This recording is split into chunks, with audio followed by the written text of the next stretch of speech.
నమస్తే అండి, welcome to our channel. మనతో ఈరోజు సీనియర్ జర్నలిస్ట్ దుర్గా కుమార్ గారు ఉన్నారు. సార్ నమస్తే. నమస్తే అమ్మా మౌనిక, మన వీక్షక మిత్రులకు కూడా. సార్, ఇప్పుడు జగన్ గారు ఒక ప్రెస్ మీట్లో ఒక చోటుకి వెళ్ళారు. ముందుగా చెప్పాలంటే ఒక చోటుకి వెళ్ళి ఎవరైతే మత్స్యకారుల కుటుంబాలను పరామర్శించడానికి వెళ్ళారు. ఓకే, అంతా బాగానే ఉంది, ప్రెస్ మీట్లో మేము అంతిస్తాం అది ఇది అని అంతా మాట్లాడుతున్నారు. అదంతా ఓకే, కానీ ఆయన ఇంకొక మాట కూడా అన్నారు. ఏదైతే ఇప్పుడు సిదిరి కేసు, అప్పలరాజు గారి కేసు ఏదైతే ఉందో వాళ్ళ అబ్బాయి గురించి ఆయన మాట్లాడారనమాట. అంటే ఏదైతే కూటమి ప్రభుత్వం ఉందో కావాలని వైఎస్ఆర్సీపీ వ్యక్తుల మీద ఏదైనా చేసి కేసులు పెట్టాలి అని ప్రయత్నిస్తుంది. అలాగే అప్పలరాజు కుమారుడు జస్ట్ 18 సంవత్సరాలు అంతే, తెలుసో తెలియకో అలా వెళ్ళి ఒక యాక్సిడెంట్ చేసి ఒకరిని చంపేశాడు. అది కావాలని చెయ్యలేదు.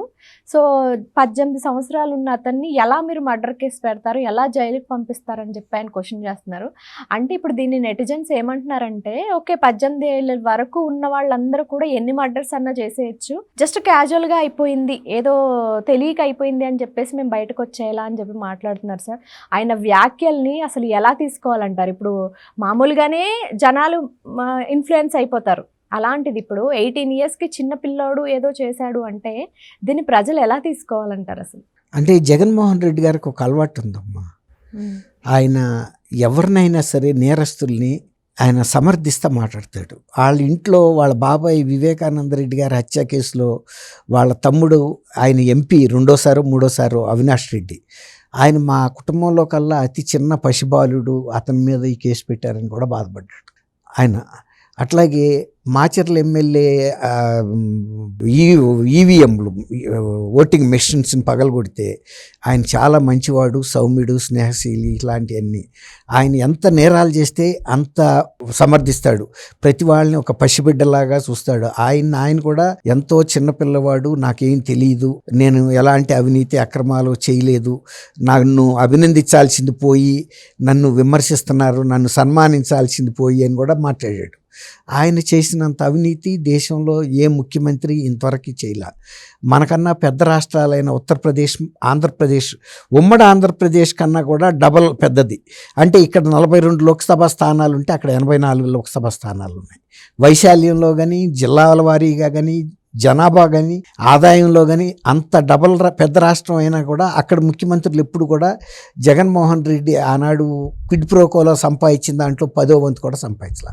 అంటే ఒక రకంగా ఈయన దేశంలోనే ముఖ్యమంత్రులకి, ప్రధానమంత్రులకి ఒక రకమైన టెంప్టేషన్, అంటే అతను సంపాదించినంత మనం ఎందుకు సంపాదించలేదు అనే ఒక లక్ష్యం పెట్టుకునే విధంగా, అంత ఈర్ష్యపడే విధంగా, వాళ్ళు పశ్చాత్తాప పడేటంత విధంగా అవినీతి చేసి ఇవాళ ఆయన సమర్థించుకుంటున్నాడు. ఎక్కడ నేరాలు జరిగినా, ఘోరాలు జరిగినా వాళ్ళ పార్టీ వ్యక్తుల గురించి ఆయన ఈ విధంగా మాట్లాడుతున్నాడు. 18 ఏళ్ళు ఉన్న విషయాన్ని ఎవరు కాదంటలేదు. అతను బుల్లెట్ మోటార్ సైకిల్ తోలాడా లేదా అన్నదే పాయింట్. అక్కడ తోలినప్పుడు, యాక్సిడెంట్ చేసినప్పుడు అతను మర్డర్ చేశాడని వాళ్ళు సెక్షన్ పెట్టలా. అమౌంటింగ్ టు మర్డర్, హోమిసైడ్, చనిపోయాడు కానీ మృతి చెందటం దాదాపు హత్యతో సమానం అన్నట్టుగా పెట్టారు. అంటే నిర్లక్ష్యంగా డ్రైవ్ చేసి ఒక వ్యక్తి ప్రాణాన్ని తీసినప్పుడు డైరెక్ట్గా మర్డర్ కేసు అని పెట్టరు, ఇలా హోమిసైడ్ అని పెడతారు.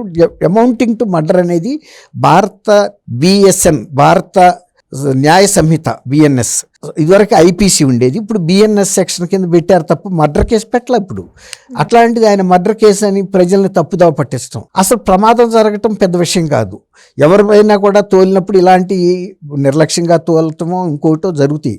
ఆ తర్వాత అప్పలరాజు తన రాజకీయ పలుకుబడి ఉపయోగించి ఆ స్థానంలో ఇంకొక అమాయకుడిని తీసుకొచ్చి పెట్టి వాళ్ళ అబ్బాయిని అక్కడి నుంచి నేర ప్రదేశం నుంచి తప్పించేసి ఆయన్ని హాస్పిటల్లో చేర్చి ఆయనకి దీంతో సంబంధం లేదని, తర్వాత పోలీసులతో కూడా ఇతనే ముద్దాయి అన్నట్టు ఒక సిద్ధార్థ అనే వాళ్ళ అనుచరుడు కొడుకుని పెట్టారు. అంటే తను ఆ నియోజకవర్గంలో మాజీ మంత్రిగా ఉన్నంత మాత్రాన తన కొడుకు చేసిన నేరాన్ని వేరే అమాయకుడి మీద తోసేస్తే అది కూడా పోలీసులు మేనేజ్ చేశాడని కూడా చెబుతున్నారు.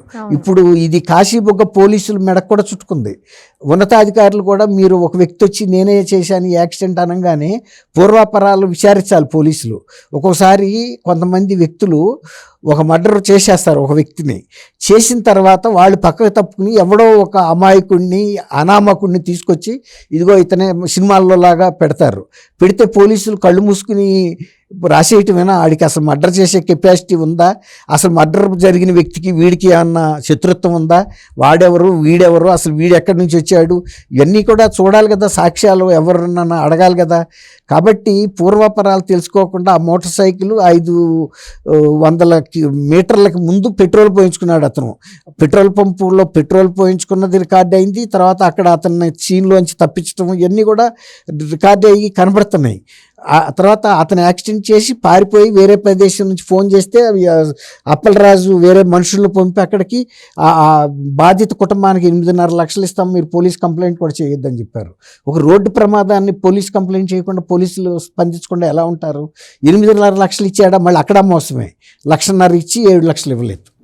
అంటే వాళ్ళ ఉద్దేశం ఏంటంటే పని అయిపోద్ది, కేసు పోస్ట్ మార్టానికి పంపుతారు, కేసు అయితే అవ్వకపోతే వాళ్ళే శవాన్ని దహనం చేసేస్తారు, ఆ తర్వాత ఇవ్వరు. ఇప్పుడు సుబ్రహ్మణ్యం అని చంపాడు కదా అతను, అనంతబాబు ఎమ్మెల్సీ, ఇది కూడా సేమ్ అట్లాంటిది. ఇది కూడా ప్రమాదం జరగటానికి ఎవరు తప్పు పట్టట్లేదు. ప్రమాదాన్ని మర్డర్ కేసు కింద ఏ పోలీసులు కూడా దాన్ని నమోదు చేయలేరు. కోర్టుకు వెళ్తే కూడా బుల్లెట్ గుద్ది చనిపోయాడు కదా ఆయన, ఇది మర్డర్ ఎట్లా అవుతుంది? అతనికి ఇతనికి శత్రుత్వం కూడా లేదు. ఆ చనిపోయిన వ్యక్తి ఒక గొర్రెల కాపరి, ఆయనకి ఇతనికి ఏం సంబంధం ఉంది? అతను 45 ఏళ్ళు ఉన్న ఒక మధ్య వయస్కుడు. ఆ తర్వాత అప్పలరాజు చేసిన చాతుర్యం చాణక్యమే ఇక్కడ కీలకం. జగన్మోహన్ రెడ్డి 18 ఏళ్ళు, అతను పసిపిల్లవాడు. మరి పసిపిల్లాడైతే బుల్లెట్ ఎందుకు తోలాడు? టాయ్స్ ఇంట్లో 3 చక్రాల సైకిల్ తొక్కలేదు కదా, అంత స్పీడ్గా వెళ్ళాల్సిన అవసరం ఉంది? రోడ్డు పక్కన వెళ్తున్న వ్యక్తి మీదకి వెళ్ళి గుద్దాల్సినంత అవసరం ఉంది? అదే ఏ లారీ గుద్ది చచ్చిపోతే మా చిన్నపిల్లాడు ఏమయ్యేవాడు? అంతే కదా, మనిషిని గుద్దాడు కాబట్టి మనిషి చచ్చిపోయాడు. అదే లారీని గుద్దుంటే లారీ ధ్వంసం అవుతుందా? ఈ 60 ఏమయ్యేవాడు? అలాంటిది ఇంకా మనం బుద్ధి చెప్పుకోవాల్సిన పిల్లలకు పోయి ఇట్లా సమర్థించుకుంటా వెళ్ళి ప్రతి చిన్న విషయానికి కూడా. ఇప్పుడు చంద్రబాబు నాయుడు గారు వెళ్ళి అక్కడ కేసు భారత న్యాయ సంహిత ప్రకారం మర్డర్ కేసు పెట్టమని చెప్పాడా? పెట్టారు వాళ్ళు. అట్లా ఇప్పుడు మీరు అడిగారు, ఆయన వెళ్ళిందేమో మత్స్యకారుల సమస్య మీద మాట్లాడటానికి.